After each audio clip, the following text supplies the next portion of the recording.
Please stay dead. Hey guys, today I want to talk about our boy Mace Windu and the notion of him ever returning to the Star Wars franchise after his death in Revenge of the Sith. This is a theory slash fan fulfillment thing that honestly just infuriates me. Now, to those who want Mace Windu to return after Revenge of the Sith, I have no ill will towards you. Every Star Wars fan is different, and that is the beauty of the franchise. So why do I think Mace Windu's return would ruin the franchise?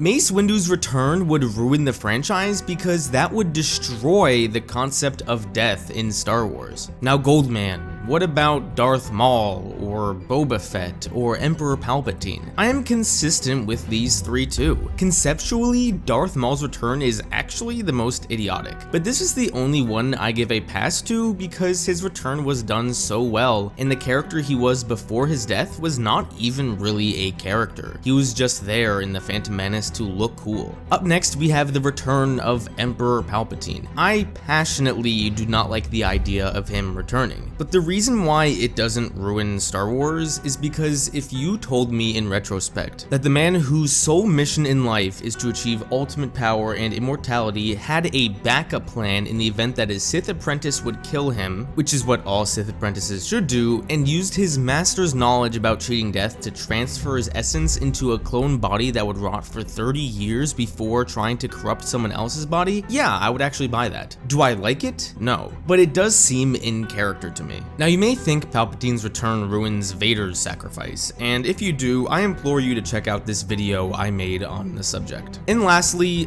Boba Fett's return. I hate his return a lot, but the reason why it doesn't ruin Star Wars for me is because for one, his death was so lame, and he's really not that important of a character, so his return wouldn't matter all that much. So why would Mace Windu's return specifically ruin Star Wars? It would ruin the franchise because this would be the nail in the coffin that solidifies that death doesn't mean anything anymore in Star Wars. Mace Windu was electrocuted by Palpatine for many a second and was tossed off from a Coruscant skyscraper. Now this isn't any normal skyscraper. It would probably take him 30 seconds to a minute to hit the ground based off of Anakin's jump in Attack of the Clones. That is how high it is. If you had to tell me that he survived the fall because Jedi can survive heights, then you effectively made Jedi superheroes, which I think destroys the nature of the Force. Now, while canonically this would already make no sense in almost any way, I think this does more to the reputation of Star Wars. If Star Wars decided to bring Mace Windu back, that would be the ultimate and worst sign of fan service. The precedent that this sets would be very dangerous for the franchise. You are now saying that no character's death is final because if they are a fan favorite, then it would be worth it to bring them back. This is why I'm concerned about the Boba Fett show, but I'll touch on that another day. If Disney brings back Mace Windu, who's to say that they can't bring back someone like Tarkin? Or what about Kanan from Rebels? Or worst of all, what if they brought back Palpatine again? If Mace Windu returns, that means for me at least, any character that we have seen die has the possibility of returning. Do we want Star Wars to be like Marvel? Quick Marvel spoilers, so jump here if you don't know the basics of the franchise. Of the 4 newest projects in the Disney Plus era, WandaVision, Falcon and the Winter Soldier, Loki, and Black Widow, 4 of these 6 characters have died before, not including the Thanos snap. Bucky basically died in the first Captain America movie, Vision died in Infinity War. I know Black Widow dies after the events of her solo movie, but she's still a character that will die nonetheless, and Loki has either faked his death a bunch of times or has actually died before, and now he is alive because of time travel. And still, none of these returns would be as bad as Mace Windu's because when George Lucas wrote Revenge of the Sith, he intended for Mace Windu to die. I find it quite ironic that the prequel purists who claim Disney doesn't honor Star Wars want Mace Windu to come back, even though that is the literal definition of not honoring the story George Lucas told. I can go on and on about why I think this would be awful for the franchise. Now, contrary to what you may think, I actually don't hate the character of Mace Windu. He's a character that I find mildly interesting, interesting, and I wouldn't mind learning more about him before the events of the Clone Wars. If Lucasfilm ever wanted to make a show about him before or during the events of the Clone Wars, I would be fine with that. I wouldn't really be interested in the series, but I definitely wouldn't hate it, and it definitely wouldn't ruin Star Wars. Also, don't worry, I don't plan on making videos of me complaining all the time, so this is not gonna be a habit. I just really needed to get this video off my chest. Anyway, thank you guys so much for watching as usual. Don't forget to unite the Claude Squad, and I will see you guys next time.